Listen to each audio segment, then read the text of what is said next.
राज ने रचना को बिना कपड़ों के अपने दोस्त के साथ रंगे हाथों पकड़ चुका था। उस दिन रचना को उसने डिवोर्स की धमकी भी दी थी, लेकिन शांति देवी की कसमों ने उसके ये करने से रोक दिया था। अगर वह अपनी कसम ना देती तो वह उस दिन रचना से अपना नाम भी छीन लेता। उसके बाद इमरती देवी ने बहुत कोशिश की कि उनकी सहेली का पोता उनकी नातिन को विदा करवा कर ले जाए, लेकिन राज की नाह में हाँ न बदली। वह अपने जुबान का इतना पक्का था कि सामने वाले को भी इतना ही खरा मांगता था जो सिर्फ उसका हो और सर से पैर तक उसी का रहे, न कि औरों के बिस्तर की खूबसूरती बने। रचना उस दिन नशे की हालत में थी और खुद से कंट्रोल खोकर राज के करीबी दोस्तों के साथ अश्लील व्यवस्था में पाई गई थी और राज ने उसे देख लिया था। अब वह चाहकर भी अपना भरोसा पहले जैसा नहीं कर सकता था। रचना के लिए ये सब नॉर्मल बात थी। वे राज से मोहब्बत तो करती थी, उसे पाने का रचना पर भूत सवार था। उसका जिस्म हासिल करना उसका पहला मकसद था, जिसमें वो हर हाल में नाकाम होती जा रही थी। क्योंकि राज उसे अछूत समझता था, इतना ही उसके लिए पागल होती थी और आज उसी नफरत की वजह से रश्मि को अपनाया था। लेकिन धीरे धीरे उसकी नाजुकी को महसूस करता वह नरम पड़ गया था। अपने जिस्म पर राज के दिए गए निशान को महसूस करती इस बार रश्मि की सिसकियां गूंजी थी, लेकिन उसमें दर्द का असर कम और सुकून ज्यादा दिखाई दे रहा था, जिसे राज महसूस करते और ज्यादा उसके अंदर समाता चला गया था। वह बेहाल हुई थी। एक एहसास राज के रगों में छा गया था। एक ही झटके से वह उसमें समा गया था। रश्मि तड़प कर रह गई थी। अपनी मोहब्बत को और अपनी जवानी को उसके ऊपर बिखेरता चला गया था। राज की नरमी कहीं खो गई थी। अब पूरे कमरे में दोनों की गहरी सांसें, मदहोशी और सिसकियां थी जो उन दोनों के एक होने का पता दे रही थी। उसको अपने ऊपर करते फिर से अपनी मोहब्बतें उस पर निछावर करने लगा। रश्मि को सांस लेने की भी मोहलत नहीं मिल रही थी। राज की जुनूनियत व 18 साल की लड़की सहते सहते बिल्कुल पागल हो चुकी थी, लेकिन राज की जुनूनियत खत्म होने का नाम नहीं ले रहा था, बल्कि और बढ़ती जा रही थी। रश्मि ऐसे जल्दीबाजी के शादी में पूरी तरह से खुश नहीं थी, लेकिन वह नाराज भी नहीं थी। राज उसे पहली नजर में ही एक अच्छा इंसान मालूम पड़ा था, बल्कि एक मसीहा लगा था जो चंद्र बाबू जैसे शैतान से उसे बचा सकता था। और ये सब तभी मुमकिन था जब वह खुद को राज के हवाले कर देती। फिर उसके जिस्म की रक्षा वह खुद करता।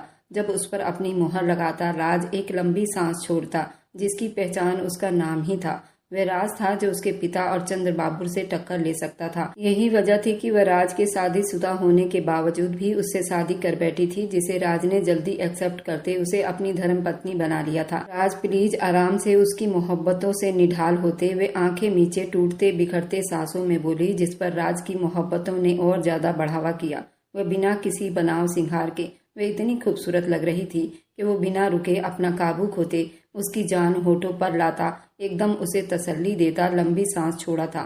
इधर अगर मुझे वह लड़की ना मिली तो तुम्हारी मौत पक्की है। ईश्वर त्यागी, मैं बिल्कुल भी तुम्हारा लिहाज नहीं करूंगा। चंद्र बाबू की आवाज में गुर्राहट थी। वो मिल जाएगी, आपकी ही है, मैं ये वादा करता हूँ। ये त्यागी की जुबान है। चंद्र बाबू को यकीन दिलाते कहा, 24 घंटे के अंदर उसे ढूंढकर मेरे हवाले कर दो। शादी अब बाद में करूंगा, पहले उसके नाजुक जिस्म में अपनी प्यास बिछाऊंगा, उस पर अपनी मोहर लगाऊंगा। चंद्र बाबू के निगाहों में रश्मि का नरम नाजुक खूबसूरती चेहरा घूमा था, जिसने पल में चंद्र बाबू के जज्बातों में आग मचाई थी।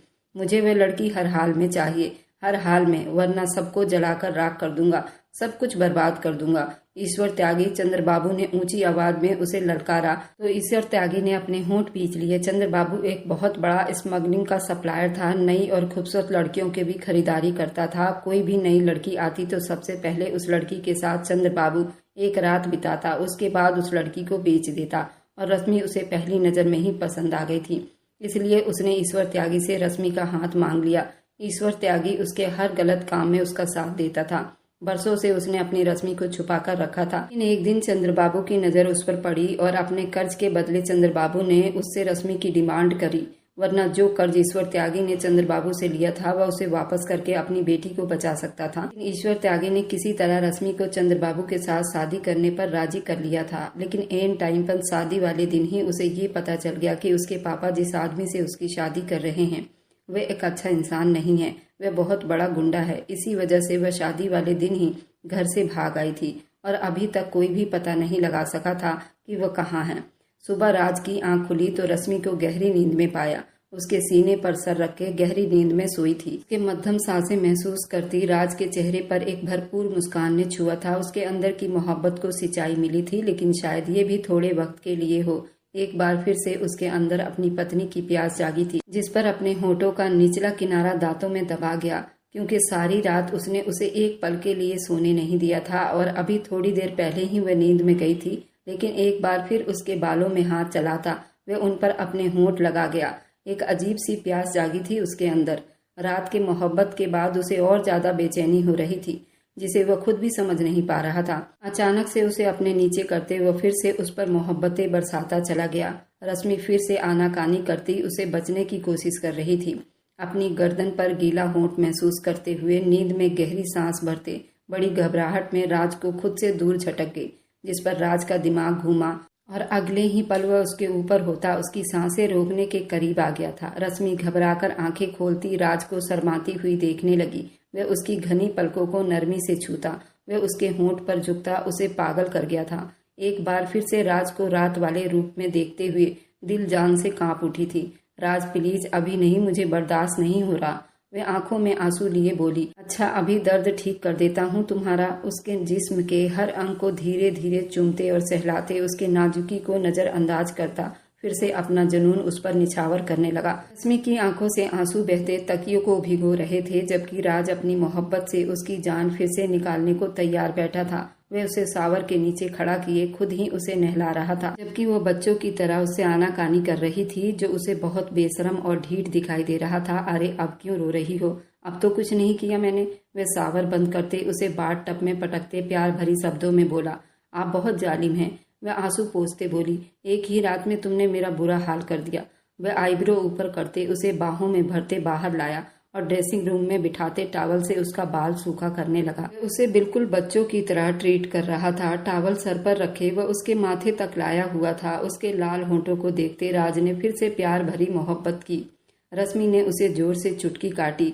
अरे मार क्यों रही हो? राज ने उसे घूरा। जो आप कर रहे हैं उसका क्या?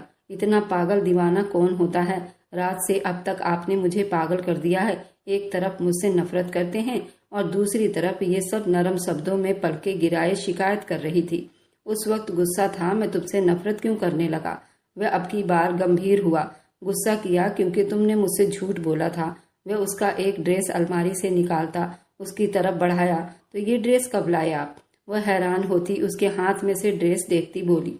राज ने गहरी सांस भरी और वो उसे क्या बताता। ये सब ड्रेस उसने रचना के लिए लाए थे जब उनकी शादी हुई थी, लेकिन ये सब ड्रेस बिल्कुल अनछुए थे। वह मार्केट जाता तो जब भी कुछ पसंद आता तो ले आता, लेकिन ये उसके मन में ही रह गया। वह अपनी पत्नी को दे नहीं पाया। रचना सिर्फ उसकी पत्नी थी, लेकिन उसने आज तक रचना को छुआ नहीं था। रश्मि एक दिन में ही उसकी पत्नी बन गई। मैं पहना दूं? वह ड्रेस हैंगर से निकालता पूछने लगा। नहीं, मैं खुद पहन लूंगी। वह घबराकर जल्दी ड्रेस लेती ड्रेसिंग रूम में बंद हो गई, जबकि राज भी अपना ड्रेस लेता बाथरूम में बंद हो गया। इधर ईश्वर त्यागी मैडम जी का पता चल गया है। ईश्वर त्यागी के खास आदमी ने उसे आते ही खबर दी। कहाँ है? ईश्वर त्यागी ने बड़ी बेचैनी से पूछा था, तो उसके आदमी ने अपने पीछे खड़ी लड़की की तरफ इशारा किया था। त्यागी एक पल को सोच में पड़ गया। वे खूबसूरत लड़की बहुत ही खूबसूरत कपड़े पहने थी। ईश्वर त्यागी से अपना नजर हटाना ही मुश्किल हो गया था। आपकी बेटी मिसिंग है, वह बड़ी स्टाइल से कहती। हाँ, मेरी बेटी है। कहाँ है वह? ईश्वर त्यागी की बेचैनी वह लड़की अच्छे से जान सकती थी। मैं बताती हूँ वह लड़की कहाँ है। वह लड़की राज के पास है। वह उसकी अगली बात पर ईश्वर त्यागी के चेहरे का रंग बिल्कुल फीका पड़ गया था। राज उसे अपनी आवाज अब खाई से आती हुई सुनाई दी। वह वहाँ कैसे पहुँच गई? ईश्वर त्यागी ने हैरानी से पूछा। जैसे भी पहुंची, इस बात को छोड़ दो। पहुंच गई है ना, अब उसे वापस लेकर आओ। तभी तुम्हें ईश्वर त्यागी, यानी तभी मैं तुम्हें ईश्वर मानूंगी। रचना ने बड़ी मासूमियत से कहा। मुझे अपनी बेटी राज से वापस लेनी आती है, समझी? वह बड़े गुस्से से बोला। रचना ने एक गुस्से वाली मुस्कान उसको पास की, जबकि उसने रश्मि और राज की शादी की बात को छुपा लिया था। वह नहीं चाहती थी ईश्वर त्यागी रश्मि और राज के शादी की बात सुने, रश्मि को वापस ही ना बुलाए। क्या हुआ? कहाँ से आ रही हो? हवेली में घुसती हुई शांति देवी ने उसके चेहरे पर एक अजीब सी खुशी देखी तो पूछ लिया। अरे माँ जी, यहाँ आओ, मैं आपको एक अच्छी न्यूज सुनाती हूँ। वह शांति देवी का हाथ थामे सोफे पर बैठी। बहुत जल्द रश्मि नाम का कांटा हमारी जिंदगी से निकल जानी है। जस्ट वेट, बस थोड़ा इंतजार करना पड़ेगा। बोली, क्या मतलब? क्या करके आई हो तुम? शांति देवी घबरा गई। माँ जी प्लीज, अब लेक्चर देना मत शुरू हो जाना। उनके शब्द अभी मुंह में ही थे कि राज रश्मि का हाथ थामे उसे लिए डाइनिंग टेबल पर आया। सुबह नाश्ता उन्होंने रूम में किया था और अब खाने के वक्त वो बाहर निकले थे। शांति देवी ने मुंह बनाया लेकिन चुप रही। खाने के बीच थोड़ी थोड़ी नजर राज उचड़ती निगाह से अपने दुश्मन के रूप में छुपे दोस्ती को देख लेता। उसका अंदाज इस तरह जानलेवा था कि अचानक से रचना को राज की नजरों में अपने लिए जलन महसूस हुई तो खाना खाते खाते उसे हिचकी आने लगी। आप ठीक हैं? उसके तरफ रश्मि ने पानी का गिलास बढ़ाया और उसकी कमर को सहलाया। राज ने नाम सिर हिलाया कि इतने में नौकर ने आकर किसी ईश्वर त्यागी की आने की खबर दी। राज के चेहरे को एक मुस्कान ने छुआ तो वहीं रश्मि के चेहरे का रंग बिल्कुल उड़ा था। उसने बेकाबू राज की कलाई को दबोच लिया। मैं जब तक ना कहूं तुम बाहर मत आना। मैं धीरे से उसके कान में बोलता उठ गया, जबकि रश्मि दिल ही दिल में भगवान का नाम जाप करने लगी थी। राज बाहर हॉल में आया तो ईश्वर त्यागी बेचैनी से चक्कर काट रहा था। कहो ईश्वर त्यागी, कैसे आना हुआ? राज ने सोफे पर बैठते टांग पर टांग जमाए बड़े गुस्से में कहा, मैं यहाँ तुमसे बहस करने नहीं आया, अपनी बेटी लेने आया हूँ। मेरी बेटी को बुलाओ अभी के अभी। ईश्वर त्यागी गुस्से से चिल्लाया था। आवाज नीचे रखकर बात करो। ईश्वर त्यागी, ये तुम्हारा घर नहीं मेरा घर है, राज का घर। खबरदार जो आवाज ऊंची की तो हलक से खींच लूंगा तुम्हारी आवाज को। राज गुस्से से दहाड़ा। वह भी ऊंची आवाज में बोला, मेरी बेटी को मेरे हवाले कर दो। ईश्वर भी अपनी डिमांड से पीछे नहीं हटा था। कौन सी बेटी तुम्हारी?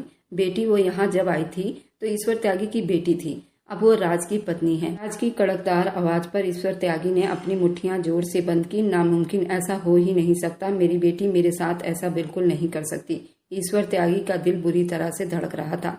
आपकी बेटी न सिर्फ मेरी पत्नी बन चुकी है बल्कि हमारे बीच एक गहरा संबंध भी जुड़ चुका है। आपके लिए यही अच्छा होगा कि आप यहाँ से अपना रास्ता नापिए। देखो राज, तुम्हारी दुश्मनी मेरे साथ है। मुझे जो करना है मेरे साथ कर सकते हो। मेरी बेटी को बीच में मत डालो, उसे छोड़ दो। ईश्वर त्यागी, राज बड़ी गुस्से से भरी आवाज में बोला था। खबरदार जो अपनी जुबान से मेरी पत्नी को मुझसे छोड़ने को कहा तो मैं जान ले लूंगा तुम्हारी। चलो निकलो यहाँ से जल्दी। वह गुस्से से बोलता हाथ के इशारे से बाहर का दरवाजा दिखाया। तुम्हें ये सब बहुत महंगा पड़ेगा। अपनी बेटी तो मैं तुमसे लेकर रहूंगा। Just wait. ईश्वर त्यागी अपने शॉल को ठीक करते दूसरे कंधे पर डालते बाहर चले गए, जबकि राज वापस अंदर की तरफ आया था जहां रचना ने रश्मि पर हाथ उठाया हुआ था। रचना अचानक राज की आवाज पर उसका हाथ हवा में ही रुक गया। चेहरे पर एकदम हवाइयां उड़ने लगी। तुम्हारी हिम्मत कैसे हुई मेरी पत्नी पर हाथ उठाने की? राज ने रश्मि को अपने साथ चिपकाया तो रश्मि ने हैरानी से बिन कहे शब्दों से उस आदमी को देखा जो एक रात में ही इतना बदल गया था। ये लड़की मेरी पत्नी है। राज ने उसकी बात काटी। राज, तुम रचना से ज्यादा उस लड़की को कैसे अहमियत दे सकते हो? शांति देवी ने भी बीच में बोलना जरूरी समझा, क्योंकि मैं अब इस लड़की को एक धर्म पत्नी की हैसियत दे चुका हूँ। ये मेरी धर्म पत्नी है। उसे और ज्यादा अपनी बाहों में दबाता हुआ उसके पैरों तले से जमीन खींच लिया था। उसका इस तरह बेबाक अंदाज देखती शांति देवी समेत रचना को भी बहुत गुस्सा आया था, लेकिन राज के आगे बोलना मतलब अपनी सामत लाने जैसा था। डार्लिंग चलिए, मुझे तुम्हारी प्यास हो रही है, मुझे तुमसे सुकून चाहिए, वह गंभीर शब्दों में कहता रश्मि को अपने साथ चिपकाए अपने रूम की तरफ बढ़ गया। रश्मि ने रूम में आते ही एकदम राज से दूरी बनानी चाहिए। खबरदार, जो तुमने 1 इंच की भी दूरी बनाई तो जान ले लूंगा तुम्हारी। राज ने उसे घूरते हुए कहा तो वो मुंह बनाकर उसे देखने लगी। राज से अब तक क्या कर रहे हैं? जान हथेली पर तो लाई हुई है मेरी, वह रूठे अंदाज में बोली, जबकि वह उसकी बात पर राज को घूर कर देखा। बेशरम राज, वह अपने होठों से बड़बड़ाती राज की तरफ मुंह हटाती दूसरी तरफ फेर गई। राज ने उसकी कमर को फिर से दबोचा, उसको खींचकर अपने पास किया तो वो बिन कटी डाल की तरह उससे जा लगी। राज, उसने नरम शब्दों में पुकारा। राज की जान वह उसके चेहरे पर झुकता उसे मोहब्बत में बुलाया था, उसकी कान की लो चूम लिया था। रश्मि की आंखों में हैरानी थी। क्या मैं आपकी जान हो सकती हूँ? वह कुछ पल के बाद राज ने अपने सीने में भींचा। रात के मोहब्बत करने के बाद ये सवाल करने की गुंजाइश बनती है क्या? वह उसका मूड फिर से चेंज होने लगा। राज, पापा आए थे, क्या कहा उन्होंने? उन्हें कैसे पता चला कि मैं यहाँ हूँ? उसका ध्यान बटाने की कोशिश करने लगी। उसकी उस कोशिश पर राज के चेहरे को धीमी मुस्कान ने छुआ, साथ ही उसके होठों पर ताला लग गया। एक ही रात में तुमने मुझे अपना दीवाना बना लिया है। मैं सच कह रहा हूँ, अगर थोड़ी सी और ज्यादा दूरी बनाई तो तुम्हें कच्चा चबा जाऊंगा। वह उसे लिए फिर अपने बिस्तर पर आया। रश्मि की सांसें फिर से अटकने लगी। प्लीज, डरते डरते राज को रोकना चाहा, जो अपनी शर्ट फिर से उतारता उसके ब्लाउज का हुक खोल चुका था। मुझे रोकने की हल्की सी भी हिम्मत की तो तुम्हें महंगी पड़ेगी राज की जान। राज ने उस पर फिर से मोहब्बतों की बरसात की। रश्मि के साथ इसके समंदर में गोते लगाता राज, आपको सहन करना इतना आसान नहीं। वो मैं धीमे से बोली, जानता हूँ, और राज को सिर्फ रश्मि ही सहन कर सकती है। एक ही झटके पर वह उसके ब्लाउज को दूर फेंकता उसकी धड़कनों में मुंह छुपा लिया था। रश्मि की सांस गहरी हुई थी। तभी दरवाजा खुला और रचना अंदर दाखिल हुई। लेकिन अंदर का जो मंजर उसने देखा, उसकी आंखों में खून उतरने लगा। चेहरे पर शर्म हया की लाली बिखर गई, जबकि राज ने गर्दन फेर कर एक नज़र उसे देखते दांत पर दांत जमाए गुस्से से उसे देखने लगा, जैसे कह रहा हो, दफा हो जाओ यहाँ से। रचना की आंखों में ढेरों आंसू झिलमिला उठे थे। इतनी चाहत थी उसे राज की बाहों में ऐसे झूलने की, और उसने एक रात भी अपनी बाहों में न भरने दिया। उस लड़की को अपनी पत्नी बनाकर सारी मोहब्बतें उस पर निछावर कर रहा था। रश्मि रचना को यूं सामने देखती बुरी तरह से मचली थी, लेकिन राज ने उस पर अपना सारा वजन डालते उसका झपटना रोका था। रचना बेशरम की तरह अब भी वहीं खड़ी थी। तुमने अच्छा नहीं किया राज, तुमने मेरा हक किसी और को दिया। मैं तुम्हें कभी माफ नहीं करूंगी। दफा हो जाओ मेरे कमरे से। राज हलक के बल चिल्लाया था। रश्मि भी बुरी तरह से शर्माते अपने जिस्म को छुपाने की कोशिश कर रही थी। वह दूसरी तरफ रचना बुरी तरह से थर-थर कांपने लग गई थी। राज की आंखों में वार्निंग देख रही थी। रचना एक नज़र रश्मि को देखती बाहर निकल गई। राज ने उठते हुए दरवाजा लॉक किया। वापस रश्मि तक आते कमरे की लाइट भी ऑफ कर गया, जबकि विंडो की रोशनी अंदर आ रही थी, जिसमें से वह ज्यादा तो ना सही लेकिन एक दूसरे को बखूबी देख सकते थे। अपने आप को हर पर्दे से आजाद करता वह एक बार फिर से रश्मि पर अपना मोहब्बत लुटाया था। रश्मि ने अपना सांस रोक लिया। रात भी उसका जुनून सहते सहते सुबह भी उसने अपनी मर्जी चलाई, और अब भी फिर से थकन से चूर उसका जिस्म अब टूटने वाला हो गया था। लेकिन राज के अंदर की एनर्जी कम नहीं हो रही थी, बल्कि पहले से ज्यादा बढ़ती जा रही थी। इस बार रश्मि की चीख निकलवाएगा। कमरे में धीरे धीरे उससे बातें करने लगा। वह उसे मोहब्बत से सीने में भींचे, उस पर अपनी जुनूनियत दिखाता उसे मदहोश करने लगा। जबकि रश्मि का तो हाल था कि अब बस, न जाने कौन सी चक्की का आटा खाते हैं जो इतनी ताकत है और सारी सारी मुझ पर उतार दी है। दिल ही दिल में सोचते वह राज के दिए हर जहर को अपने जिस्म पर महसूस कर रही थी। राज उसकी जिंदगी में एक हवा के झोंके की तरह साबित हुआ था, जिसने सब उलट पुलट कर रख दिया था। लेकिन वह फिर भी तसल्ली में थी, क्योंकि उसे छूने वाला पहला और आखिरी आदमी राज ही था। चंद्र बाबू तक जैसे ही ये खबर पहुंची, वह गुस्से से पागल हो गया। राज की पहुंच से वह भी डर रहा था, इसलिए बुरी तरह से गुस्सा करता गया। जानता था बस उस लड़की को वहां से निकालना नामुमकिन हो गया। उस लड़की की खूबसूरती उसे और ज्यादा बेचैन कर रही थी। ईश्वर त्यागी, ये सब ठीक नहीं हुआ। मुझे वह नाजुक सी लड़की अपने बिस्तर पर चाहिए थी, और तुम मुझे बता रहे हो कि राज ने उससे शादी कर ली है। कैसे बर्दाश्त करूं? पहला हक तो मेरा था ना, वह चिल्लाया। तभी नौकरानी ने एक लड़की की आने की खबर दी। ईश्वर त्यागी ने चंद्रबाबू को एक नजर देखा और उस लड़की को अंदर लाने को कहा। रचना ने अंदर आते ईश्वर त्यागी को गुस्से से देखा। कैसे बाप हो तुम, और कैसा नियत है तुम्हारा कि एक लड़की को नहीं ला सके? वह भड़की थी। चंद्रबाबू की निगाहें उसके जिस्म के आर पार हुई थी, जो अनजाने में ही ईश्वर त्यागी से बात करते चिल्ला रही थी। राज की पहुंच को कौन नहीं जानता। रश्मि के लिए उसकी आंखों में मैंने जुनूनियत देखी थी। मैं कैसे उसे साथ ला सकता था? राज अपने दुश्मनों से बात में बात करता है, गोली पहले चला देता है। ईश्वर त्यागी ने नफरत से कहा। तो ठीक है, मैं तुम्हारी मदद करूंगी, उस लड़की को तुम तक पहुंचाऊंगी, लेकिन उसके बाद वे लड़की दोबारा राज तक नहीं पहुंचनी चाहिए। वह उन्हें वार्निंग कर रही थी, जबकि चंद्रबाबू की नीयत अब उस लड़की के ऊपर खराब हुई थी। उसे तो बस एक नया चेहरा चाहिए था, और वह लड़की जवानी से चूर थी। उसे क्या फर्क पड़ता है? तो वह लड़की ही ना, जैसे ही मिलेगी मैं उसे चंद्रबाबू के हवाले करूंगा और तुम्हें मुंह मांगी रकम भी दूंगा। ईश्वर त्यागी की बात पर रचना ने चंद्रबाबू की तरफ देखा। उसे बर्बाद कर देना, उसे कहीं का मत छोड़ना, वह किसी को मुंह दिखाने लायक ना रहे, इतना बुरा हाल कर देना कि राज उसे दोबारा अपना न सके। रचना के होठों से नफरत निकल रही थी। तुम्हारा राज से क्या संबंध है? चंद्रबाबू की गहरी नजर उसके जिस्म के आर पार होती हुई दिखाई दे रही थी। पति है वो मेरा, लेकिन एक दिन भी मेरे पास नहीं आया। तुम्हारी बेटी एक ही रात में उसकी धड़कनों तक पहुंच गई है। रचना की बात पर चंद्रबाबू की आंखें चमक उठी। रचना के जरिए राज से बदला लेने का सुनहरा मौका लगा था। वह पलटी थी कि चंद्रबाबू ने उसे अपने कब्जे में ले लिया। वो बुरी तरह से बौखला गई, लेकिन चंद्रबाबू ने उसे सोचने समझने का मौका ही नहीं दिया। अपने कंधे पर उठाए अपने बेडरूम में लाया, और उसकी चीख कमरे से बाहर तक आ रही थी। उसने उसे बर्बाद कर दिया, जिसे वे अपनाना चाहती थी। उसको छोड़कर बाकी सब ने उसे बर्बाद कर दिया था। राज के लायक नहीं थी। रचना के हर अंग को जख्मी करके उससे शारीरिक संबंध बनाई थी, और फोन पर राज को वार्निंग दे रहा था। अपनी पत्नी चाहिए तो मेरी रश्मि मेरे हवाले कर दो। चंद्रबाबू गुस्से में कहता, रोती चिल्लाती रचना को तार तार कर रहा था, जबकि ईश्वर त्यागी सर पकड़े बैठ गया। शाम होने वाली थी, जबकि वो दोनों एक दूसरे से लिपटे गहरी नींद में थे। थोड़ी देर पहले ही सावर लेते हुए वे जोत बत्ती कर चुकी थी, भगवान को सुला चुके थे। राज के नंबर पर कॉल आई थी। उसकी आंख खुली, धीरे से रश्मि की तरफ देखता, जिसका चेहरा बहुत लाल हो रहा था। सर्दी की रात थी और ऐसे में वे 3-4 बार नहा चुके थे। अब वो बिल्कुल हार गई थी। उसके सीने पर सर रखे सो रही थी। राज के होंठों को एक मुस्कान ने छुआ। मोबाइल पर कॉल एक बार फिर से आने लगी।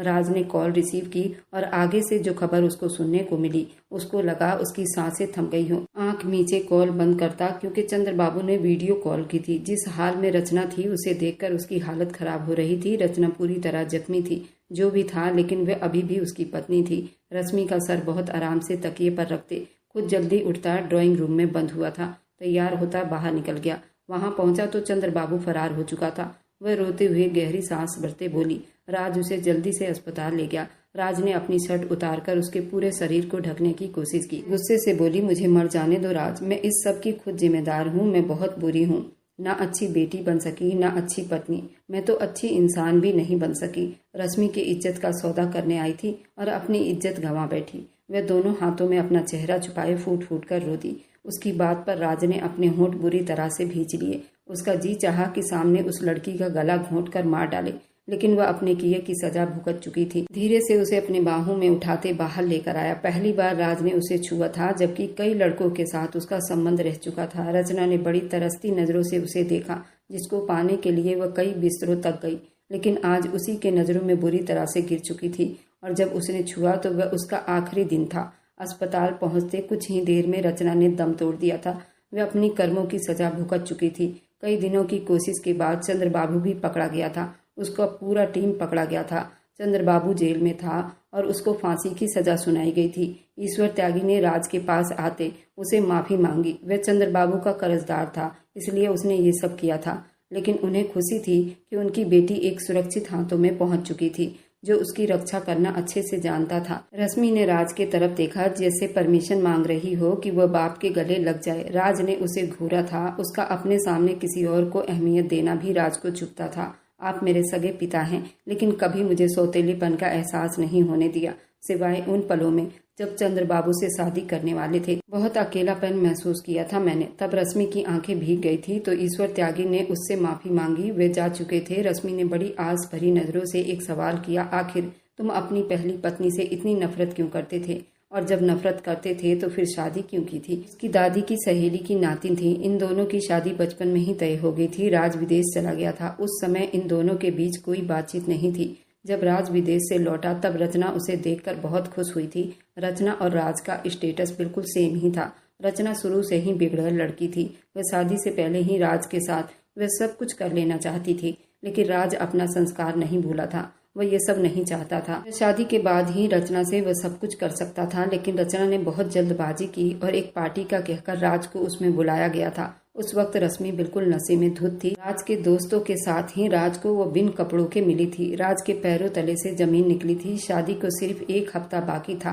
हर जगह शादी की शोर थी। ऐसे में शांति देवी ने उसको अपनी कसम देकर रचना से शादी करने पर मजबूर किया और उसने मजबूरी में आकर रचना से शादी की। ये कहते कहते राज उसके तरफ बढ़ा। उसकी आंखों में आंसू थे। आज के बाद ये आंखें मुझे मुस्कुराती हुई मिले। उसे अपने साथ लगाया। राज, मैं ईश्वर त्यागी की सगी बेटी नहीं। मैंने भी आपसे झूठ बोला था। वह सर झुकाए बोली, जानता हूँ, पहले दिन से। तभी कहा था कि तुम्हारा झूठ की सजा मैं तुम्हें मोहब्बत से दूंगा।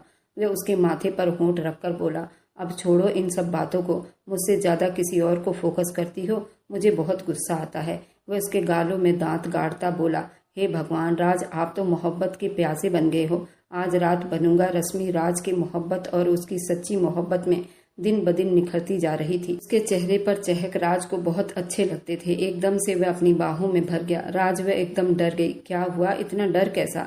राज पर भरोसा रखो, हल्की सी चोट भी नहीं पहुंचने दूंगा। यू नो, तुम मेरी जिंदगी, मेरे दिल में आने वाली पहली लड़की हो। तुमसे पहले जिंदगी फीकी थी। तुमने मेरी जिंदगी में रंग भर दिए। तुम मेरी वफादार पत्नी हो, सिर्फ मेरी हो। राज तुम्हारा है। उसे कमरे में लाते बिस्तर पर लिटाते उसके माथे पर होंठ रख गया। पूरा राज भी मेरा और उसकी जुनून भी मेरी। रश्मि ने राज को पहली बार अपने सीने में खुद से चिपकाया था। जिस पर राज बिल्कुल पागल हुआ था। उसके ब्लाउज और पेटीकोट को फिर से अलग फेंकता, उसके पूरे शरीर को चूमता, उसे भी पागल कर दिया था। वह बहुत तड़प रही थी। सिर्फ उसके होंठों से राज राज सुनाई दे रहा था। राज को तो बोलने तक की फुर्सत नहीं थी, सिर्फ उसको चूमे जा रहा था। फिर रश्मि ने एकदम से उसको अपने सीने से चिपकाकर अपनी सांसों को रोका था और उस रात पूरी रात इसके समुंदर में तैरते रहे। शांति देवी ने भी रश्मि को स्वीकार कर लिया था। शादी के ठीक 9 महीने के बाद रश्मि ने राज के बच्चे को जन्म दिया था। वह लड़का था अब, और राज का प्यार रश्मि के लिए दुगना हो गया था। ये था राज और रश्मि की प्रेम कहानी। और मेरी वीडियो आप लोग जहाँ कहीं से भी देखते हैं, कमेंट में अपने शहर और राज्य का नाम जरूर बताएं। मुझे आप लोगों के कमेंट पढ़ने में बहुत आनंद आता है और उन सभी का मैं बहुत बहुत धन्यवाद करना चाहती हूँ।